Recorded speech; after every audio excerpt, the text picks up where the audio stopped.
உண்டதெல்லாம் வளரேன்னு சொன்னார். எந்த மகான் சொல், எந்த மதத்தலைன்னு சொல், ஒரே மகான் வள்ளல்கள். அதனால உன் உடம்புல அமுதம் இருக்குது. அந்த அமுதம் படிக்கலாம், நீண்ட நாள் வாழலாம். அந்த அமுதத்தினால உலகத்தில் எல்லாருக்கும் உயர்ந்த மார்க்கம் சன்மார்க்கம் தான். நான் எடுத்துக்காட்டுக்காக இந்த கூலிக்காரங்க அவருடைய பாட்டை அன்னைக்கு எழுதும்போது கேவலப்பட்டணும். எவையா உன்னாத இருக்க முடியும், உனக்காக இருக்க முடியும், பேராத இருக்க முடியும். நம்ம ஐயாவை கேள்வி பண்ணாங்க. முகம் கழி 40 வருஷம் ஆகுது. இந்த உடம்பு என்ன அளவுக்கு பலப்படணும். சன்மார்க்கத்தில் தவிர வேற எந்த மார்க்கமும் இந்த மாதிரி காட்டும். ஏன் முதலாளிகிட்டலாம் உண்மையான கூலிக்காரனாக இருக்கும். அந்த கூலிக்காரங்க சொன்னால் இவ்வளோ சைனிங்க முகப்பெருவாதையும் இருக்குது.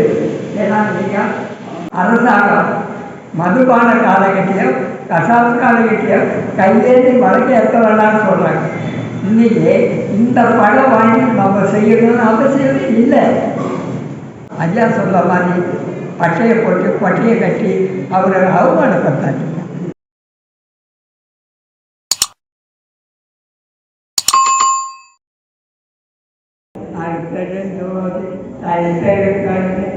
ஜோதி ஜோதி எல்லா உயிர்களும் இன்புற்றுவாங்க. வள்ளல் நலனடி வாங்க வாங்க சுத்த சன்னாகமோது தலை அருத்தெருஞ்சோதி. ஐயா இங்கே வந்திருக்கிற அனைவருமே ஐயாவுடைய 6ஆம் பெருமன் 5ஆம் பெருமனையெல்லாம் புத்தகத்தெல்லாம் படிச்சிருக்கா. நான் என் முதலாளி புத்தகத்தை சொல்லலாம் பார்த்துருக்கிறேன். அந்த படிப்பு நான் படிக்கல. ஏதோ என் முதலாளிக்கு கூலிக்கார பையனாக இருந்து இந்த கருத்தை சொன்னால் ஏதோ பிழை இருந்தால் சாமியோடு மன்னிக்கணும்னு கேட்டுக்கிறேன். ஏன்னா ஐயா என்ன சொன்னார்னா உண்டதெல்லாம் வளரேன்னு சொன்னார். எந்த மகான் சொல், எந்த மதத்தலைன்னு சொல், ஒரே மகான் வள்ளல்கள். 7 கடல் போய் திருப்பாக்கடலில் அமுதம் பருகினார் சிவன் சொன்னாங்க. அந்த அமுதம் ஒரு ஜீவனாக இருக்கப்பட்ட பாப்பை போட்டு கடைஞ்சி சாப்பிட்ட அதெல்லாம் கற்பனை கதையா என் முதலாளி சொன்னார்னு என்னுடைய கருத்தை நான் சொல்கிறேன். நான் அவ்வளோ படிக்கலை. அதனால் உன் உடம்புல அமுதம் இருக்குது. அந்த அமுதம் படிக்கலாம், நீண்ட நாள் வாழலாம். அந்த அமுதத்தினால உலகத்தில் எல்லாருக்கும் உயர்ந்த மார்க்கம் சன்மார்க்கம் தான். நான் எடுத்துக்காட்டுக்காக இந்த கூலிக்காரங்க அவருடைய பாட்டை அன்னைக்கு எழுதும்போது கேவலப்பட்டணும். எவையா உன்னாத இருக்க முடியும், உனக்காக இருக்க முடியும், பேராத இருக்க முடியும். நம்ம ஐயாவை கேலி பண்ணாங்க. அந்த கேலி பண்ணவங்களுக்கெல்லாம் இந்த கூலிக்காரங்க என் முதலாளி பேர் அவ்வளோ கேவலமாக படிச்சுட்டீங்க, இன்னைக்கு நாங்கள் எழுந்து காட்டி இருக்கிற சொல்லி இன்னைக்கு இந்த ஜீவகாலையும் இந்த ஒழுக்கத்தையும் நான் முகம் கழி 40 வருஷம் ஆகுது. இந்த உடம்பு என்ன அளவுக்கு பலப்படணும். சன்மார்க்கத்தில் தவிர வேற எந்த மார்க்கமும் இந்த மாதிரி காட்டும். ஏன் முதலாளிகிட்டலாம் உண்மையான கூலிக்காரனாக இருக்கும். அந்த கூலிக்காரங்க சொன்னால் இவ்வளோ சைனிங்க முகப்பெருவாதையும் இருக்குது. ஏன்னா நீங்கள்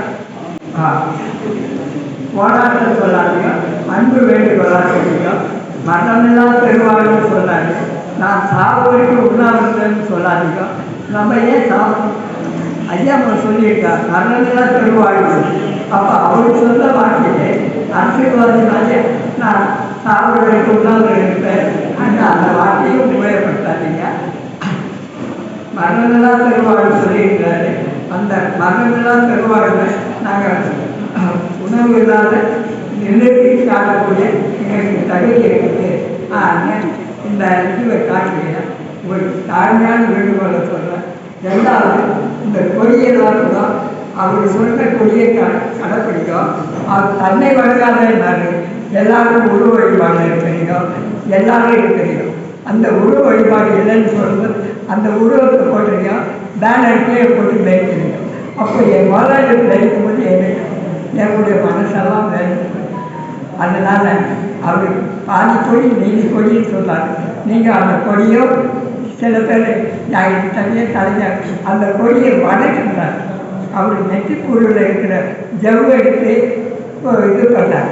அப்பேற்பட்ட கொடியை நாங்கள் தெய்வமும் வணங்கிட்டு விட்டுட்டு இந்த மாதிரியெல்லாம் பண்ணுறது என்னுடைய கருத்துக்காக.